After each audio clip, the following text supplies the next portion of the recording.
അസ്സലാമു അലൈക്കും. അൽഹംദുലില്ലാഹി റബ്ബിൽ ആലമീൻ വസ്സലാത്തു വസ്സലാമു അലാ റസൂലിൽ അമീൻ. സ്നേഹ സുഹൃത്തുക്കളെ, ഖബറുകൾ ഒരു ചാണിൽ കൂടുതൽ ഉയർത്തുന്നത്, അത് സ്വാലിഹികളാവട്ടെ മഹാന്മാരാവട്ടെ, അതിന്റെ വിധി എന്താണ് എന്നാണ് ഇമാം ഷാഫി പറഞ്ഞത് എന്ന് പരിശോധിക്കാം. ഖബറിൽ 4 മദ്ഹബിന്റെ ഇമാമുകളിൽ 2 അഭിപ്രായമാണ് ഈ വിഷയത്തിൽ ഉള്ളത്. അതിൽ ഒന്ന്, ഖബറുകൾ മറമാടിയ ശേഷം കൂന രൂപത്തിൽ ആക്കണം, അഥവാ തസ്നീമാക്കണം. ഖബർ ഉയർത്തി, ഒരു ചാൺ ഉയർത്തി കൂന രൂപത്തിൽ ആക്കണം എന്നാണ് ഒരു അഭിപ്രായം. അതിന് തസ്നീം എന്നാണ് പറയുക. രണ്ടാമത്തത്, ഒരു ചാൺ ഉയർത്തി മുകൾ ഭാഗം നിരപ്പാക്കണം, അതിന് തസ്തീഹ് എന്നാണ് പറയുക. ഇമാം ഷാഫിയുടെ അഭിപ്രായത്തിൽ തസ്തീഹാണ് അഫ്ളൽ.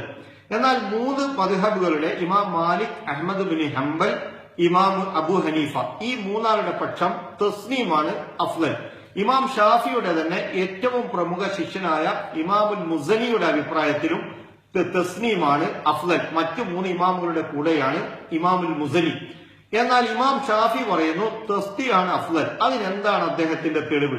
കെട്ടിപ്പൊന്തിക്കുന്നതും ഒരു ചാണിൽ കൂടുതൽ ഉയർത്തുന്നതും ഇമാം ഷാഫി അംഗീകരിച്ചിട്ടില്ല. നമുക്കറിയാമല്ലോ, നമ്മുടെ കേരളത്തിൽ ധാരാളം കെട്ടി ഉയർത്തപ്പെട്ട ഖബറുകൾ ഉണ്ട്. അതൊക്കെ ചൂഷണത്തിന്റെ കേന്ദ്രങ്ങളാണ്. എന്നാൽ മഹാനായ ഇമാം ഷാഫി, നമ്മുടെ കേരളത്തിലെ ഇരുവിഭാഗം സുന്നികളും ഇമാമായി അംഗീകരിക്കുന്ന മഹാനാണ് ഇമാം ഷാഫി. അദ്ദേഹം ഈ വിഷയത്തിൽ എന്തു പറഞ്ഞു എന്ന് പരിശോധിക്കാം. ഇത് ഇമാം ഷാഫിയുടെ കിതാബുൽ ഉമ്മാണ്, 1ാം വോളിയമാണ്.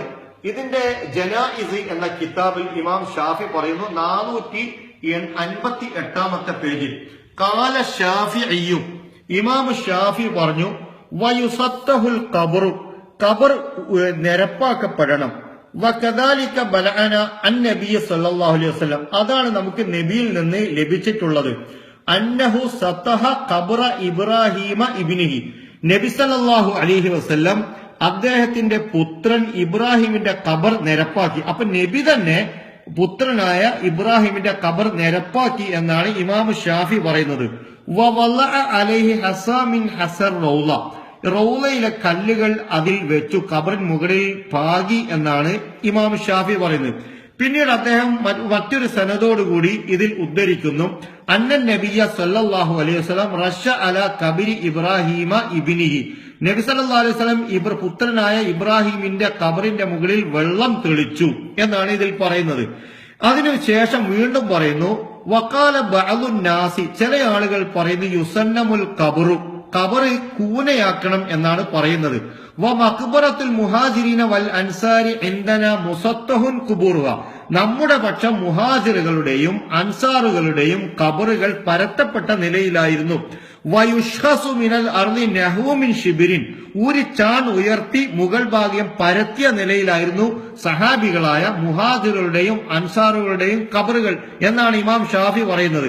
ഇനി ഇമാം ഷാഫി വീണ്ടും നബിയുടെ ഖബർ എങ്ങനെയായിരുന്നു എന്ന് അബൂബക്കറിന്റെ പുത്രൻ മുഹമ്മദിന്റെ പുത്രൻ ഖാസിമിൽ നിന്ന് ഉദ്ധരിക്കുന്നു. അത് ആയിഷ ബീവിയുടെ സഹോദരന്റെ മകനാണ് ഖാസിം.